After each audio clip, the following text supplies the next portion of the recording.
Yes. Okay. Okay. Douglas.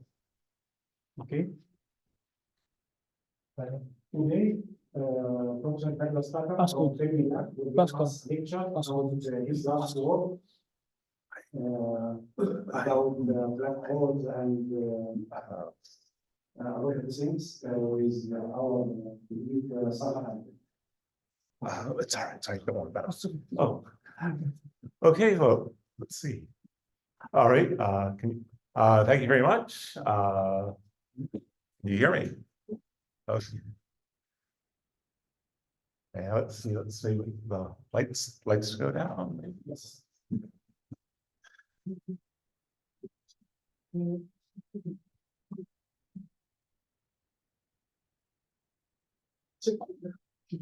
Sorry.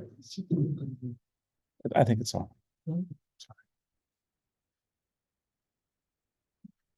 Okay. All right. Okay. Well, thank you very much. I'd like to tell you a little about a project that SOAR alumni were involved with and actually finished finished the galley proofs for publication just a few days before she passed away. This is about gravitational wave, or we'll talk about gravitational waves here. So this is a event back in 2019 on August 14th, 2019, gravitational wave event 1908-14, and you've heard this as the Kilonova that wasn't. One second here. The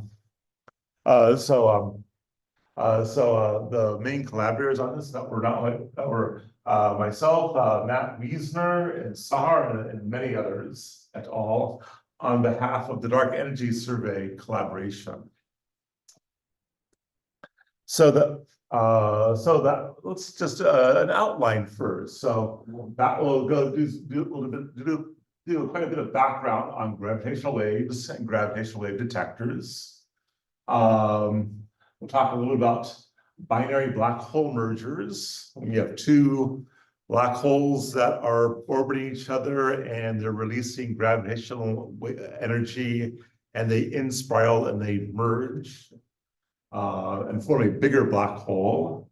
And also binary neutron star mergers where instead of black holes, you have two neutron stars that are orbiting each other and eventually merge. We'll talk a bit about an earlier event called Gravitational Wave 1708-17. That was due to the way we do the nomenclature with gravitational waves. It was August 17th, 2017, it was detected. Generally we'll talk about the gravitational wave detection and doing a follow-up for particularly binary neutron stars. And then the topic of then we'll move on to gravitational wave 1908-14, which was thought to be maybe a neutron star in orbit around a black hole that merged. I think that's the current accepted theory, but it is based upon the gravitational wave characteristics. We'll talk about our preparations for optical and near infrared follow-up, as well as the detection by the LIGO gravitational wave, the LIGO observatory gravitational wave detection. Follow-up imaging, optical imaging follow-up using the dark energy camera, and then optical spectroscopic follow-up using the SOAR 4-meter telescope. Those are both in Chile. And then we'll finally talk a bit about the future. Okay, so I did mention, okay, gravitational waves. So here is an animation of two massive objects, two massive compact objects It could be two black holes, or a black hole, or a neutron and a neutron star, or two neutron stars. They spin around, they're in orbit around each other, but they radiate away gravitational waves, which are kind of shown in this notation of the gravitational waves being radiated away, and then it merges. And you have kind of a blast of gravitational waves after merging. And for those in electronics, it's sort of like two charged particles. And you're generating electromagnetic waves through two charged particles spiraling around each other. And but in this case, they're gravitational waves producing gravitational waves that are being produced.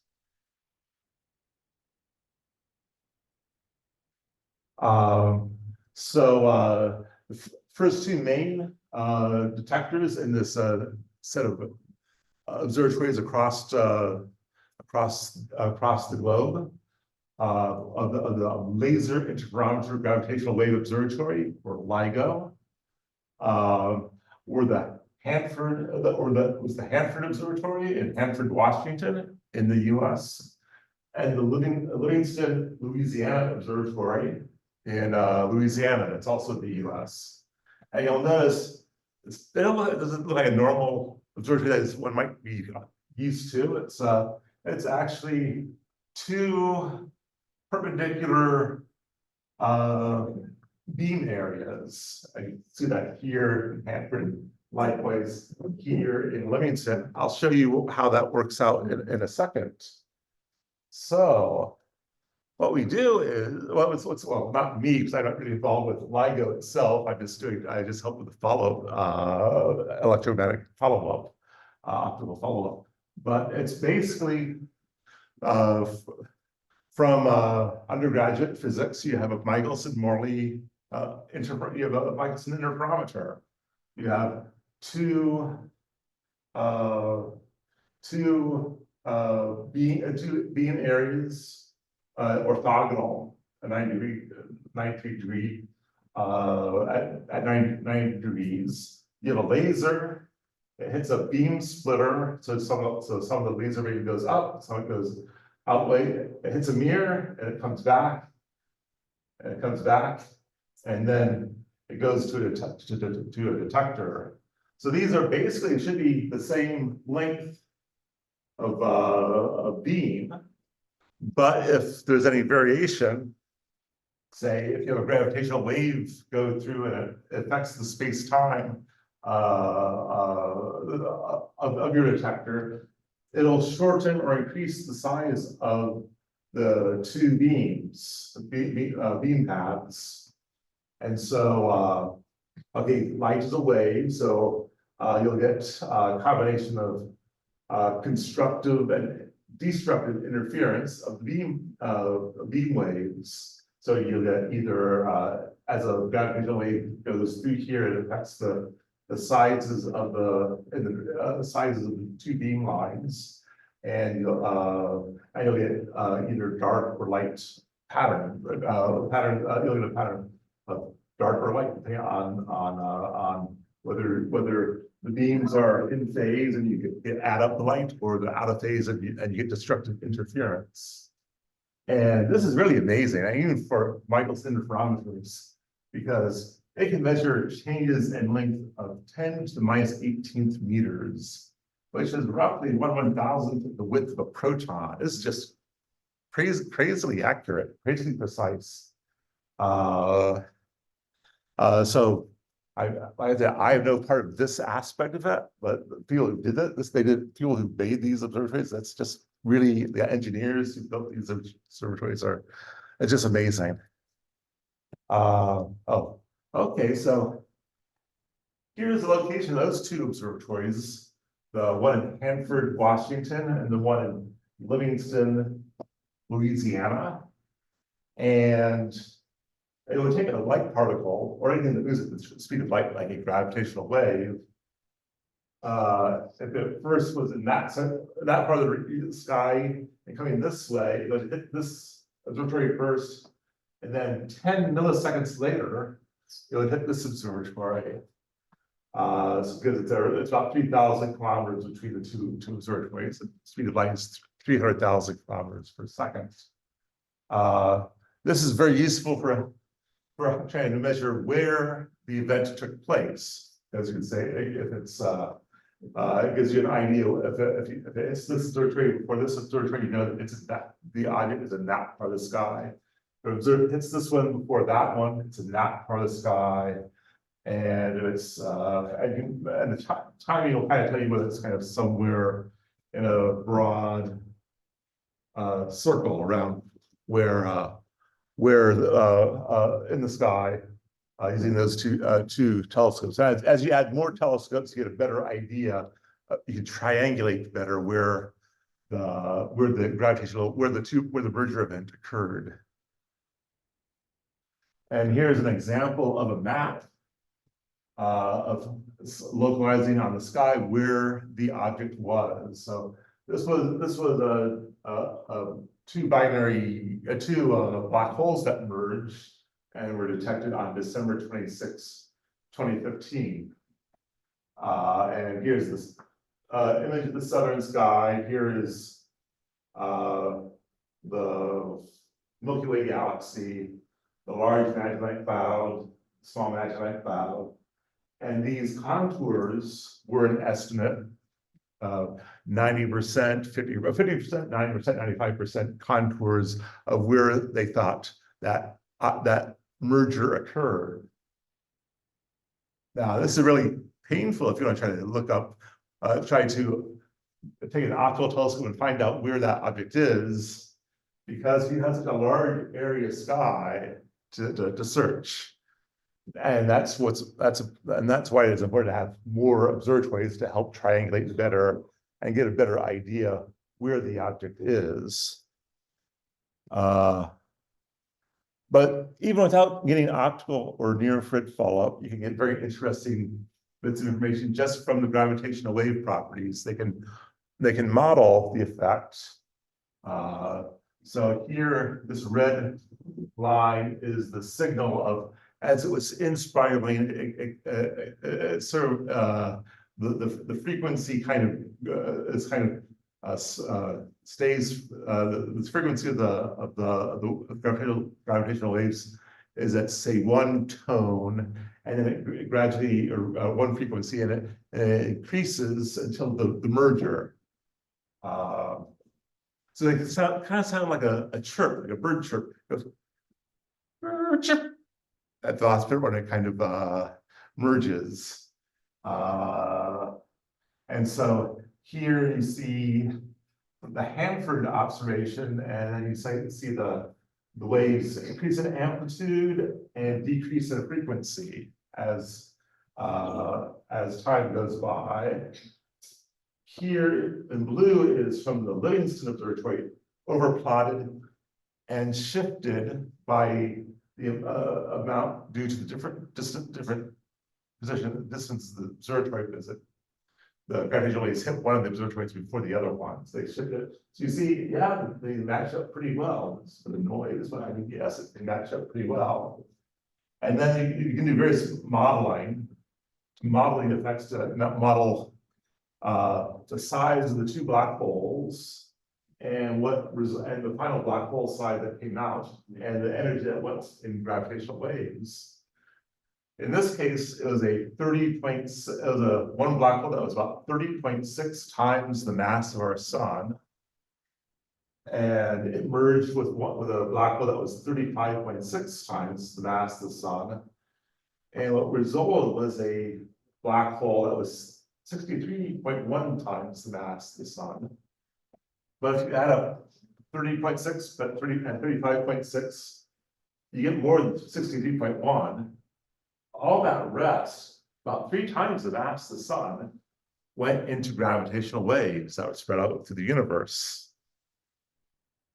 And that's what is measured these waves that spread out from cosmological distance, from great distances, and hit our detectors. That was basically through through Einstein's E equals mc squared. That's a lot of energy.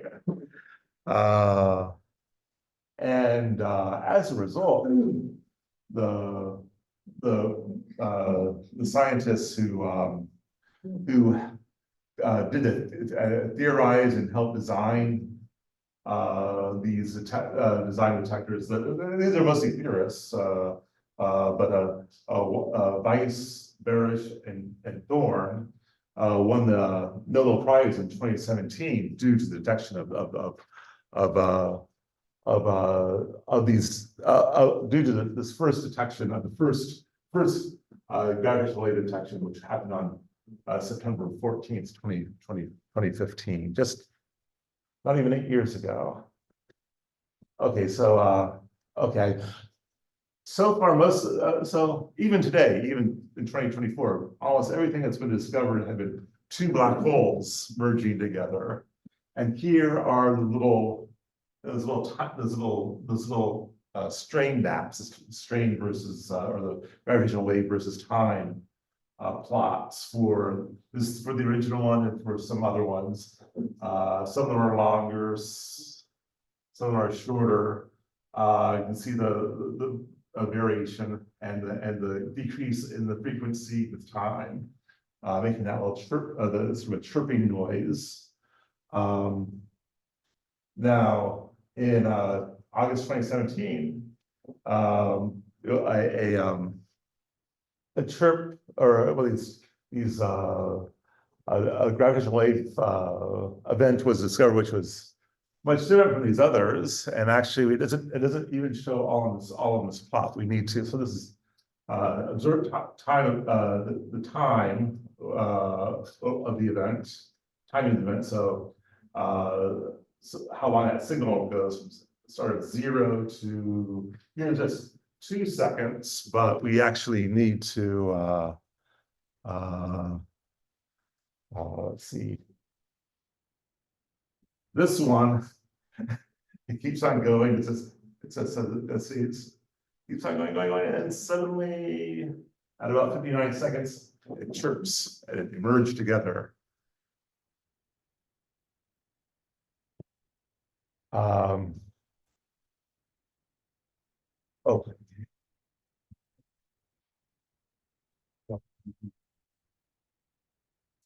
Okay, so here, so first of all, what's the black hole merger look like? Here's a signal. Here's a simulated animation of two black holes merging. All this stuff is actually just background behind these two black holes, which form into one black hole. It's the background being lensed by the mass of. Let's go back. Let's replay that one.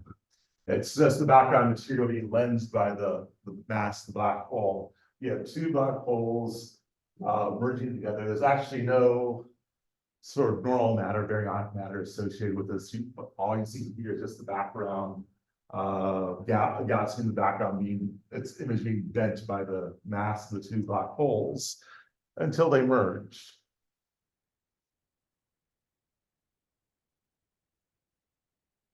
And this was once again, nothing I had involved with this. It's a very nice image, but I guess stole it to show here. Okay, for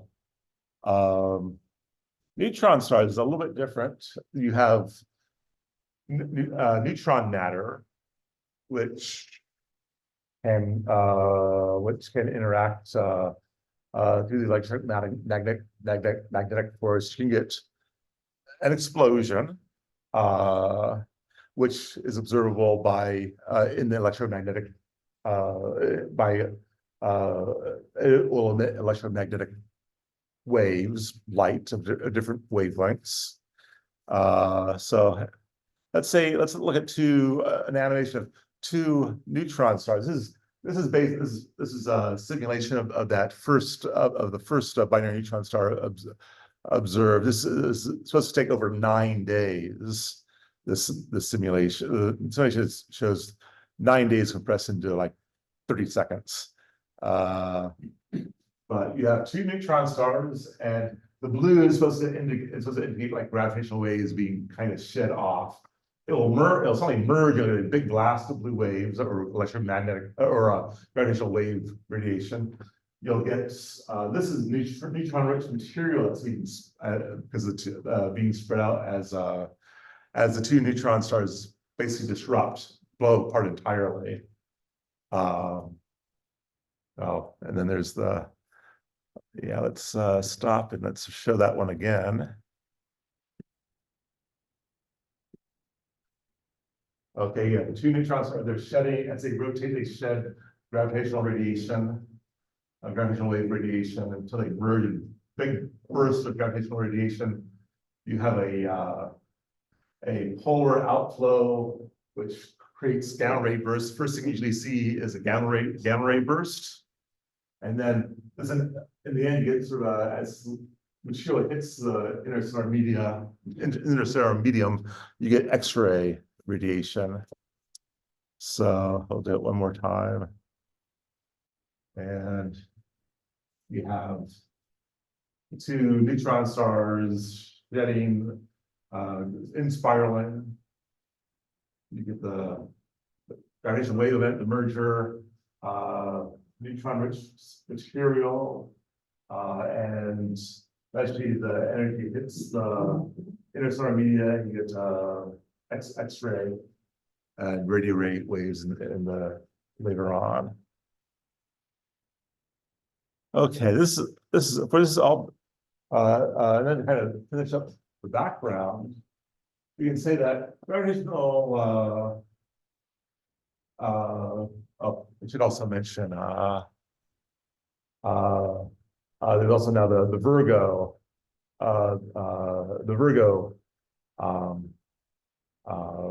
gravitational wave detector, which is similar to that one at Hanford and Livingston and Livingston. This one's in near Pisa, Italy.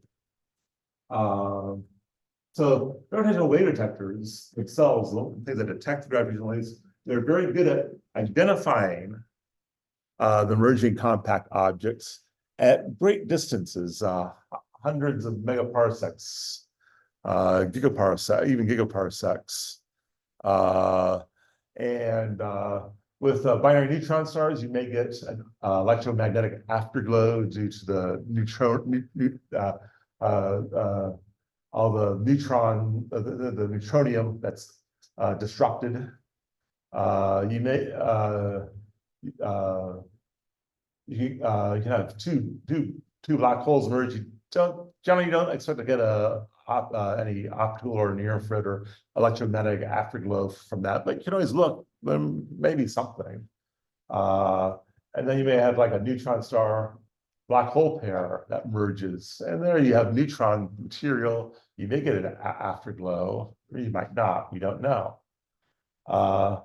And you can measure the distances to these merger events very well, but gravitational wave detectors on their own are very bad, are not very good at localizing the merger event on the sky. Here's sort of like a all sky eye-top projection of the full sky, and the map of where one black hole merger occurred based upon what was measured by LIGO, the two LIGO observatories and the Virgo observatory. So it's very hundreds or thousands of square degrees to search for any optical counterpart. And then also, okay, if you want to look at like Hubble diagram stuff, well, we have the distance very well measured. We don't know the recessional velocity. We do not know the cosmological redshift Z very well. So you do want to do electromagnetic follow-ups for those which you hope to get afterglow to first of all identify the object. See, okay, this is the star that exploded, or this is the thing that exploded, or merged and sent out all the gravitational waves. And you also want to be able to measure, if you're going to do cosmology with like a Hubble diagram, you also want to know what the redshift is. So you want to do that with optical and near infrared detectors.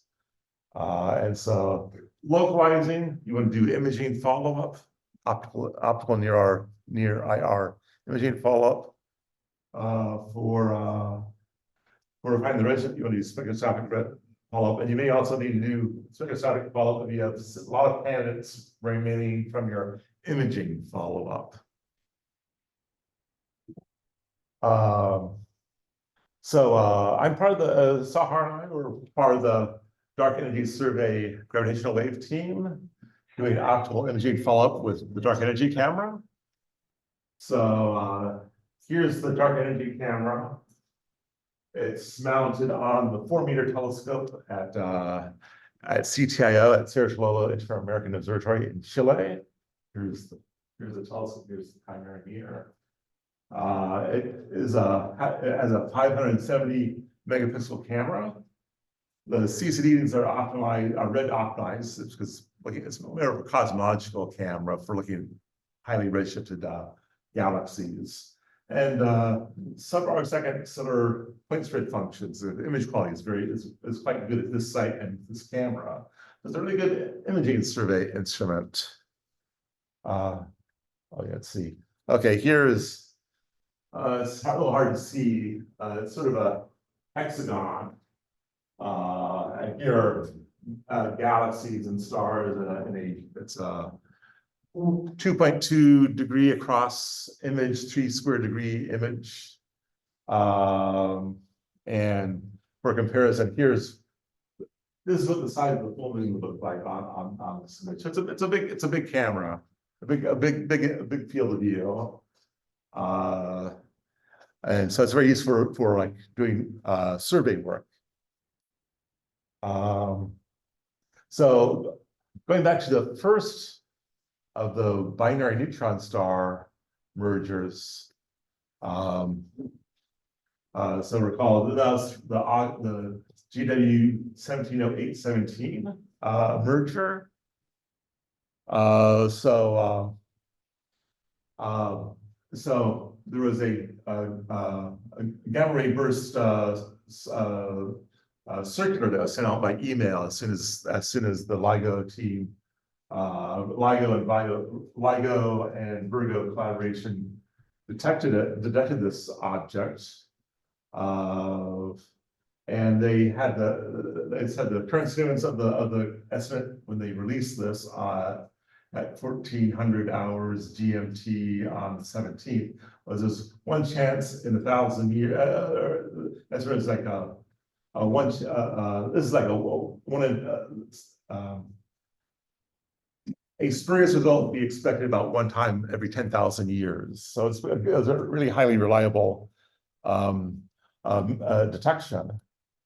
And so the Dark Energy Survey gravitational team went to search for it. Here in the background is a map. Here is a map of the sky. Here is plane of the Milky Way. I believe this is the Large Magellanic Cloud here. And this was the area, the confidence area. With three gravitational wave observatories, they were able to pretty well map out a fairly small area of sky where this object may have been. And these red hexagons are basically the mappings of using the dark energy camera. This is how many tilings, how many pointings you would need to cover that area. So Sahar and me were asked by the DES GW team lead to kind of help with the observations with dark energy camera to try to find this object. And here's sort of an image of us at the Fermilab Remote Observing Center. We connected into the CTIO to run the telescope, help run the telescope. We started observing as soon as it got dark, which was 8:13 p.m. Chilean time. This is 10.5 hours after the event was the gravitational wave event was detected that the merger had occurred. No one else had found anything just yet. So we had a team in place, a lot of people looking through the images. We took images, he'll be searching through the images, comparing with other images. And so here's an email after like a half hour later, sent to SOAR and others from Ryan Chornock, who said, check out the galaxy NGC 4993 in this DECam image. To attach tonight's image and an image of from the Pan-STARRS survey. The galaxy is at 40 megaparsecs, and so here's this. And this is basically what we saw, or this is what Ryan saw, was here's the galaxy. And this thing here was not seen before. So this is the optical afterglow of the merger, where the neutron material, where all that energy combined with the neutron star material formed a very bright object, about 1,000 times brighter than a typical nova. That's why they're called Kilonova. This is the Kilonova base from that gravitational wave event. Several teams independently discovered the source within minutes of each other. We all say that we discovered it all together. We actually had the second announcement that was sent out, but we all basically all discovered roughly at basically the same time. So we're very happy with that. And then here is the GCN circular that was sent out. Alam, Honest, Annis, Ruger et al. Describing our observations and detection of the optical counterpart to that gravitational wave event. And then, okay, here we took many, well, not SOAR and me, but others with the dark energy camera, took more observations over time. You can see it fading with time over about a 10-day period.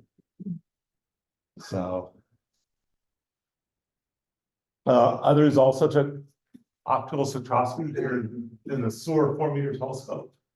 It's near the other telescope, near the 4-meter where we did the imaging, and very near Gemini South, the 10-meter, 8-meter telescope.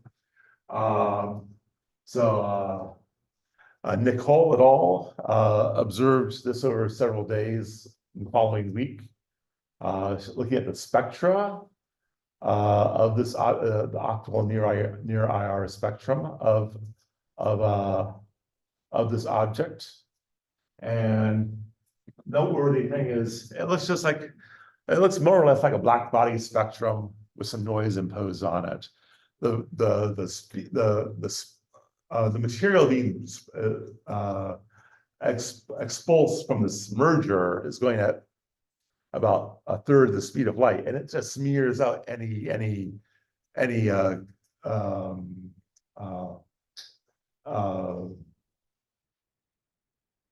emission line or absorption line spectrum that you might see in the spectrum. There's some people who did some near infrared spectra started seeing interesting things after a few days, but one thing to distinguish it from, say, supernova, they have lots of wave features, wavy-like features in their spectra, but these are just smooth spectra. So okay, that was all the outline. The rest will actually go relatively quickly, but that's all. But that's the background. So in 2019, in August of 2019, we prepared. Well, actually, before that, we prepared to during the next season of LIGO operations, we prepared to do follow-up. But we know that that previous film was actually particularly bright and obvious. It's easy to kind of hunt through a bunch of images and say, "Oh, there it is," because there's an obvious object. But as the gravitational wave detectors became more more sensitive, you're starting to see things that are farther and farther away. It'd be generally faint, on average, it'd be fainter objects. And you have a whole lot more, because of the volume, you're looking at a larger volume, they have a lot more candidates, things that may be the object, but may not be, things that are transient, supernova, primarily supernova, that you might at least think it was the object, but actually it's not. It's just another sort of general supernova. So we decided we needed not only imaging but also spectroscopy as part of the follow-up program. You do imaging, you get a set of candidate objects that you think are the object, and then you take spectroscopy and see if the spectra look like a supernova spectrum or a kilonova spectrum. So that was our goal for the LIGO Virgo Consortium observing season 3, which occurred between April 2019 and April 2020. On August 14th, 2019, that the LIGO Virgo Consortium detected this object and estimated its distance to be at 276 megaparsecs. Recall the other one's 40 megaparsecs. This is much farther away. They announced it. They classified. They had different classifications here based upon the gravitational wave effects. There was a neutron star binary, a neutron star black hole pair, or it was terrestrial, or a binary neutron star, or a binary black hole. Or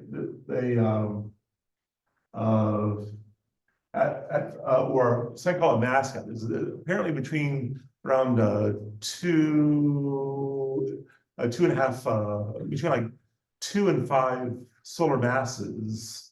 It's hard to actually theoretically to create either a black hole or a neutron star. It's supposed to be an area where you don't really expect much of anything, but there might be. Looked like it could be at first I thought a neutron star black hole pair, and then thought maybe one of the objects was in this mass gap. So it looked like it was an interesting object to follow up.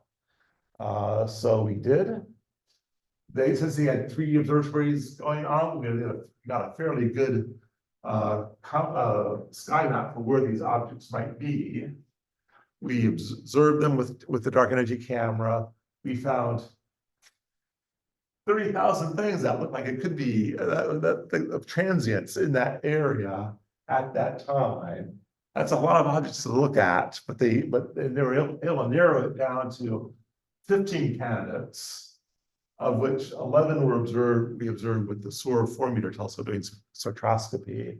And you can see the positions of these candidates within these confidence in contours for the sky map for that came from the LIGO Virgo Consortium. So we basically spent time going to each of these objects and taking their spectra and see if they look like a supernova or a kilonova or something else.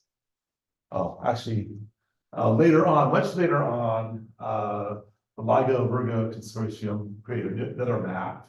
This is like 6 months later, and some of our objects actually fell out outside the contours.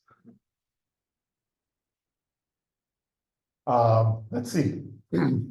Okay, so part of our SOAR observing program. So, okay, this is the timeline, and this is actually a logarithmic axis from 1 day after to 100 days after. So these were the potential candidates. Red is the date of the LIGO event. Blue is when we discovered it in the DECam images of this particular candidate as a potential candidate for the kilonova, for the optical equivalent of the optical counterpart for the gravitational wave event. And green is the spectroscopy. We did we tried to aim for the candidate itself, but some of the candidates were much too faint. And we just measured the galaxy that was next to the candidate, the host galaxy. to help us determine whether it was the correct galaxy or not. For that object, for that to be the Kilonova.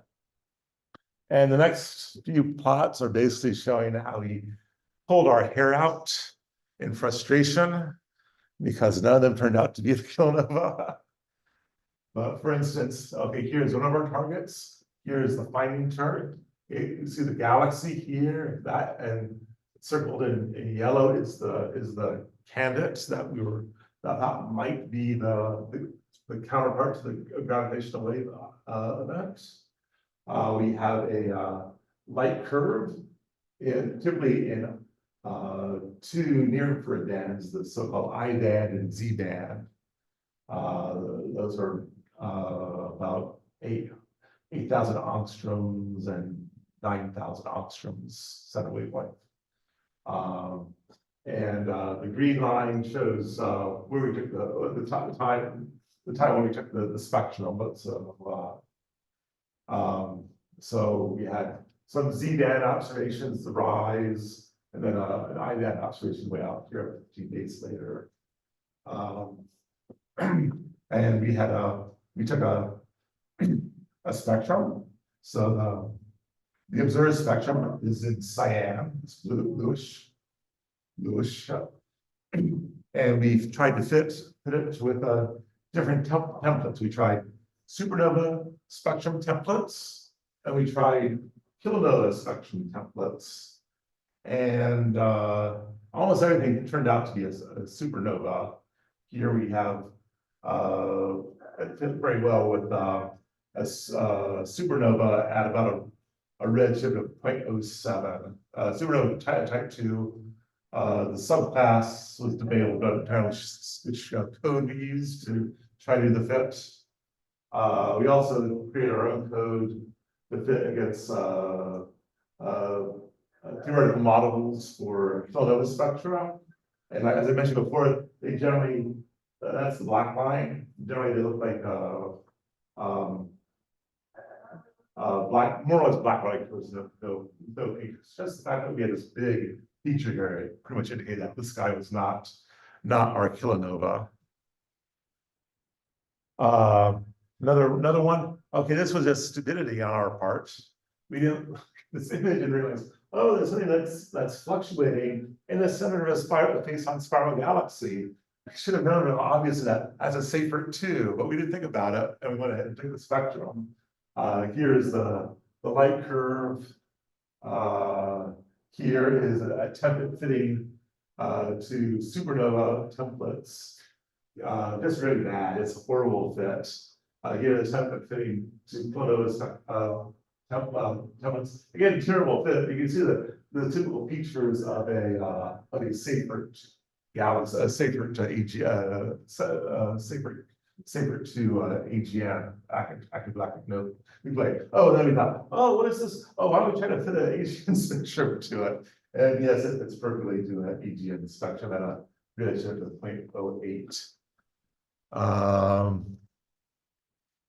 And then let's see, here's another one. Oh, here, I mentioned 3 of the candidate optical powers were just too faint for SOAR. So we observed the host galaxy. And if the host galaxy had a redshift that was comparable to what LIGO, the LIGO Virgo consortium said that the distance was, that would indicate, oh, then maybe this is it. But they were highly different, highly discordant, much different from each other, then we could say, no, that was not the object. This one was just, yeah, it's the residue is much too different for this particular galaxy to be the object. It was much discordant from what the LIGO Virgo consortium folks said that the Kilonova was at. So, and then finally, this one, okay, it's a very faint galaxy back here. And the yellow circle is where the candidate was detected. Here's the light here's the light curve from the DECam observation. You don't see many observations. It is kind of noisy. It could be, we managed to make some fits to supernova, but they were just really bad fits.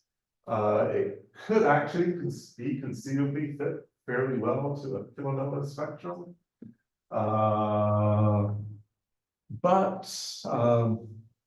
it turned out it wasn't. I mean, mainly because the light curve is it's still getting brighter over a course of a few days, and it's almost impossible to catch a kilonova while it's still brightening, and the brightening is like a few hours, or maybe in the near infrared, far mid infrared, it's several hours, but you don't expect a kilonova to brighten over several days. So this using various machine learning methods of Morgan et al. Determined that this had a 96% chance of being a supernova, not a kilonova.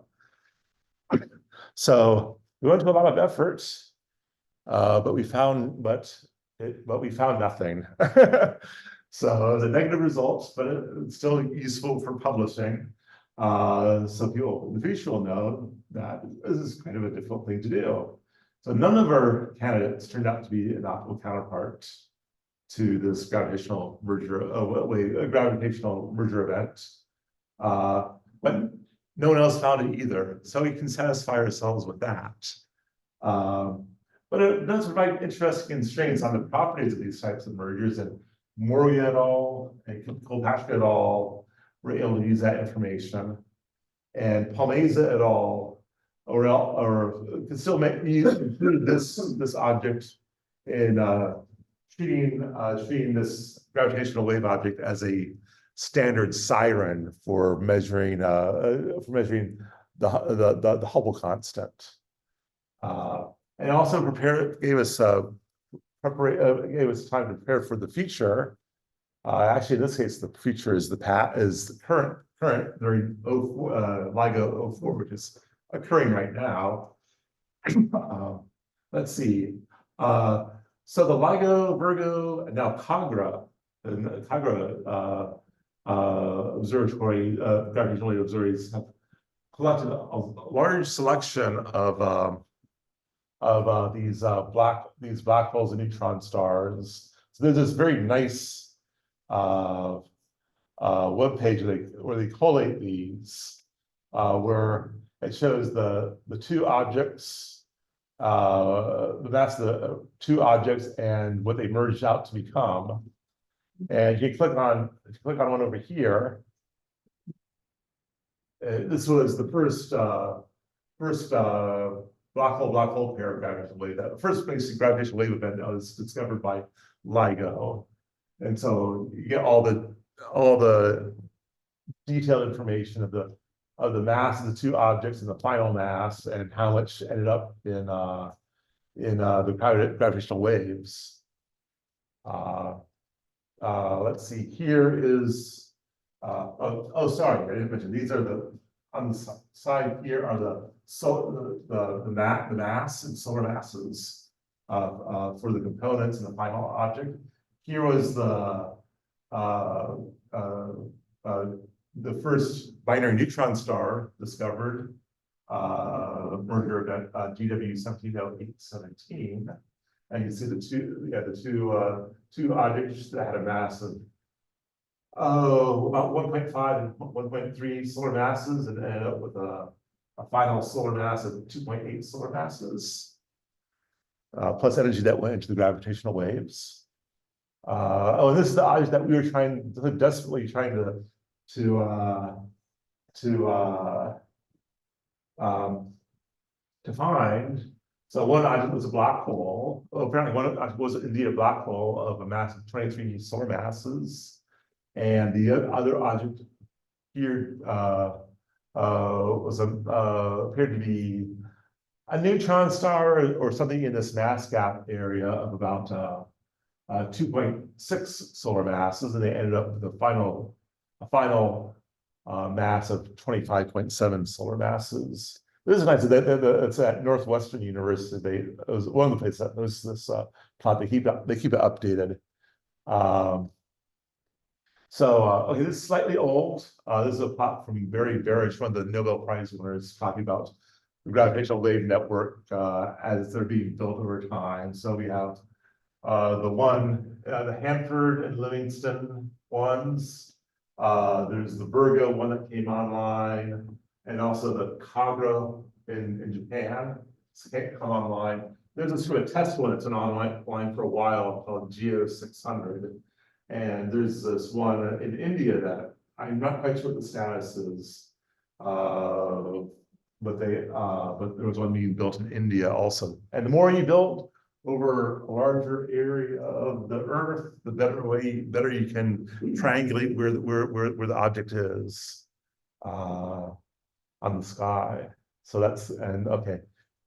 So gravitational wave observing seasons by the LIGO Virgo Collaboration consortium. Here is the timeline out to starting from 2015 out to 2029, and it's listing the distances, the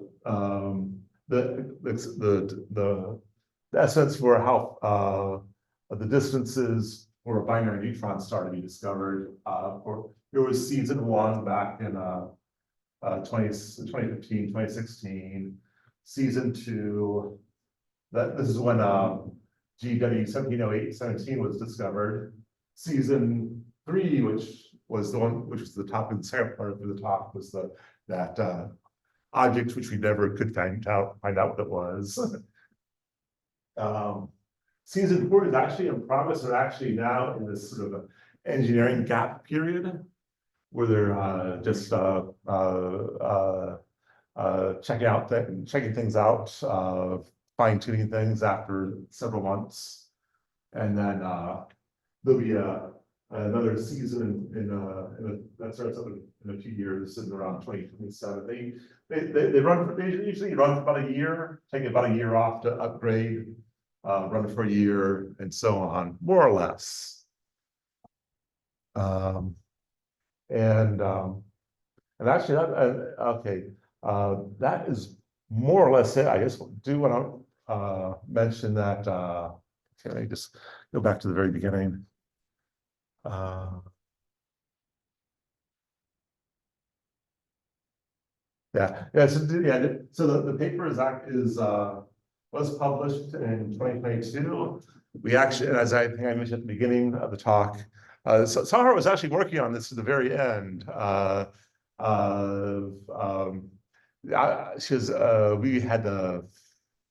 We got the referee report back. I'm working on that. She did a lot of work on the referee report back during the time she was sick. She would be filling up. She would be writing using a red pen on the paper manuscript, and I'd be and the rest would be kind of trying to fix things up. And actually, just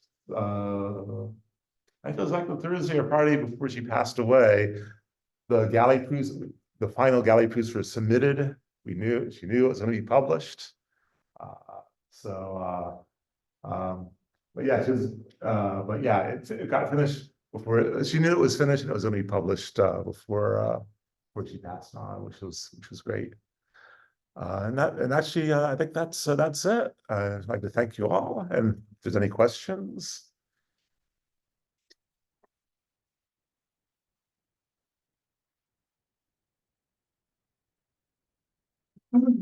Oh, yes. Is away from the direction. When I see the name of the stars, I send them to polar great galaxies. Oh. And also measuring of 2 black holes, like measuring of 2 chemical galaxies. Oh, yes.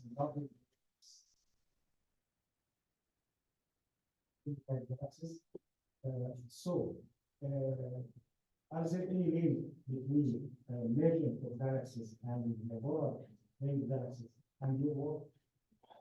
We can see. Oh, yes. I mean, Because it is so easy. It's the mechanics are the same. I think it's the differences are the scale, the time scale, and Because for observation, we have a lot of double nuclear galaxies, a lot of small emerging galaxies. yes, and yes. We don't use them for this. I mean, so those will also produce gravitational waves. I think just much lower I think the amplitude would be much and the wavelength would be hard for, would not be able to detect it with current instruments, because just because the time scales involved. I mean, the merger, the merger events, that final merger event where it kind of merged, that's like a couple seconds, as opposed to a few million years or 10 million years for galaxies. So using this simulation, we can understand a little about this time measurement. Yeah, it's but yeah, I think the differences in scales does make a difference. Some examples of for double galaxies, for merging of two black holes in the center of very tight galaxies, or some polar ring galaxies, similar to this two neutron stars. Yeah, it's all mostly Newton plus some Einstein. Yes. Oh, yes.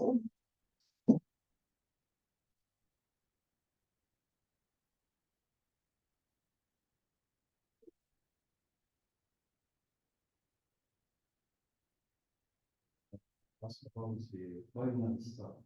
Okay. It's usual to say binary star, Okay. but I am disturbed from the black hole binary.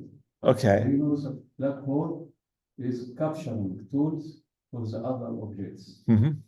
So I want to understand what is the meaning of Oh. binary black hole. Oh, so these are. This is capturing. Oh, yes. For the another object. Yeah. So in this case, it's two. Oh, thank you. Thank you very much. Good question. So in some sense, they are binary stars, but they are the binary stars of two massive stars that have evolved and have become black holes. So so these are so these are basically two massive dead stars, which are black holes now, and they may have started as their orbit may have been fairly large, but over time, due to basically gravitational radiation, their orbit got smaller over time, and they eventually merged. So in some sense, in some sense they themselves are it's a binary star system, but evolved binary star system in which the two stars are now black holes or neutron stars. I mean, it's true that the black holes could have accretion disks, and that's why there's some possibility that there could be some light emitted during the merger of the two black holes, but probably not a whole lot of light, not these distances, and unless you have a very massive accretion disk, probably not too much to be seen. It'd be hard to see, but maybe not impossible. But let's see. I think there's another question. Yes. Thank you for available lecture. I would like to ask you about what is the physical concept of massive interstellar gravity? Oh, pardon, once again? The physical concept of physical meaning of massive interstellar gravity. The great. Oh, yes. It's SOAR graveyard. Yeah, that last. Oh, yes. This is very nice. It's really, it's more or less as a graphical representation of the collection of known of mergers. So they've broken it up into different types. So there's for the most part, there are ones in blue are ones that are black hole mergers that were detected by their gravitational waves. I don't think there's any orange ones just yet. Or well, like I guess those were the precursors. Yeah, the precursors are orange.